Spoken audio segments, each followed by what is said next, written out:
as we follow Marc Marquez on the 93 Gresini racing machine. I think Marc will definitely take a front row. And he then pick a fight with Bagnaia and Martin over 14 laps in this afternoon's TSO sprint. Just behind him, his brother Alex Marquez on the 73 bike, 11th at the place at the moment for Alex. As Martin then now starts to wind up the wick on his second Michelin soft rear tyre.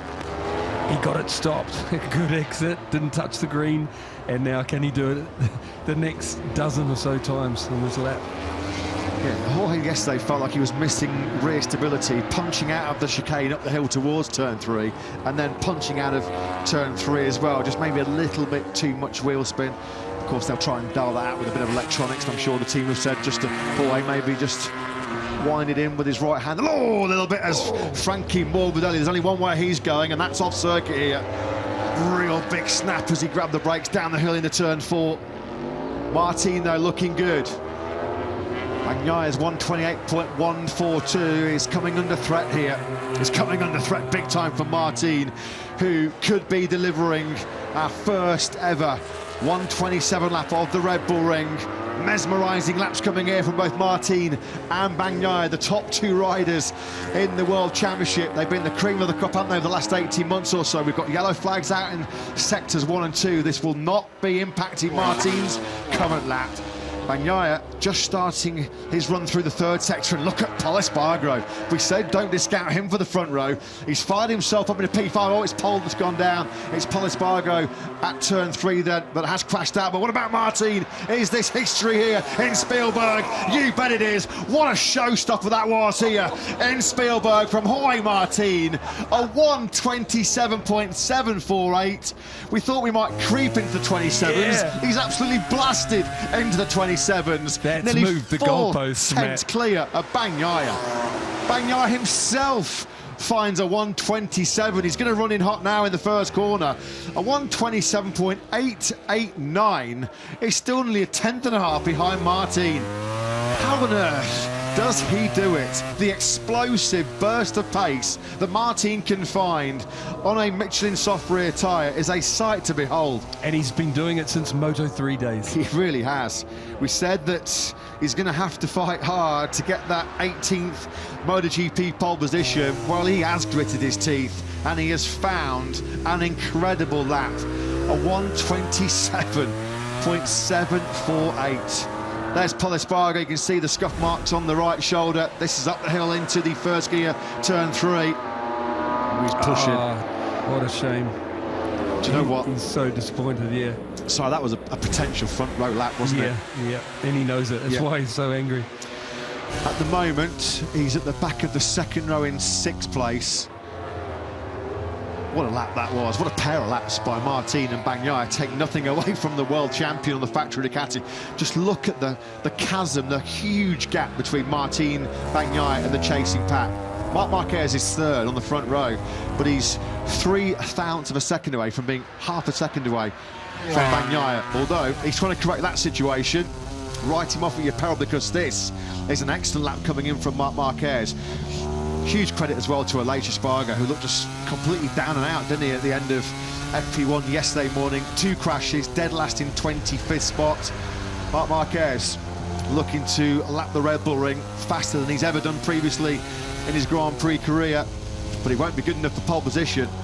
Great job from Jack Miller. He went faster than he did in Q1 again, and pushed himself up to 4th. Yeah, a pair of 28.5s this morning from Miller have got him in the game. Alex Espargaro, out of absolutely nowhere, finds a 128.344, and Alex Espargaro from last to the front row in 24 hours potentially. All eyes then now on Marc Marquez. Can he wrestle back that P3 here from Alex Espargaro? Of course he can. 40 seconds remaining, a 128.292 sees Marquez push himself back onto that front row.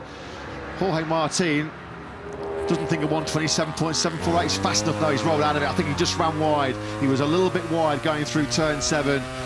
Erred on the side of caution, just decided to back out of it, rolled out of it rather than push and risk crashing, particularly with the damaged left thumb on his hand. A 127.748. All-time lap records in 2024 have just been smashed to smithereens, haven't they? Jorge Martin will come over the line. The clock ticks down, 3 seconds remaining. He does not need this final lap. He's going to roll out of it, because that was just awesome to watch, incredible to watch. He's worth the admission fee alone, isn't he, Jorge Martin, when he goes out on a Michelin soft tyre.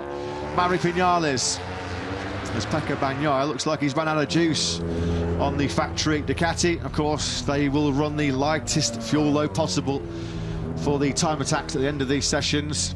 And they consume here just about more fuel than anywhere. It's a real problem to finish the races for them. There might be some late drama coming in, because look at Bastianini.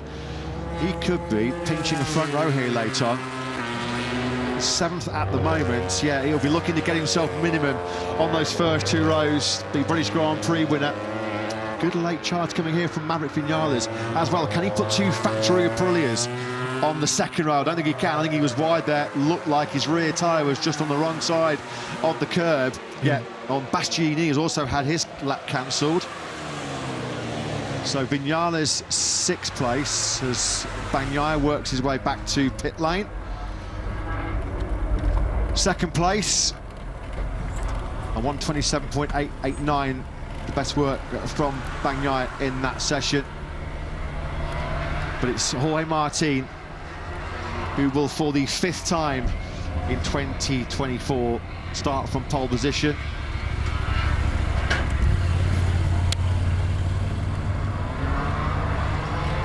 Martin then on pole, Bagnaia 2nd, your front row completed by Marc Marquez. Let's get some thoughts from Jorge Martin's crew chief, Daniele Romagnoli. What a ride.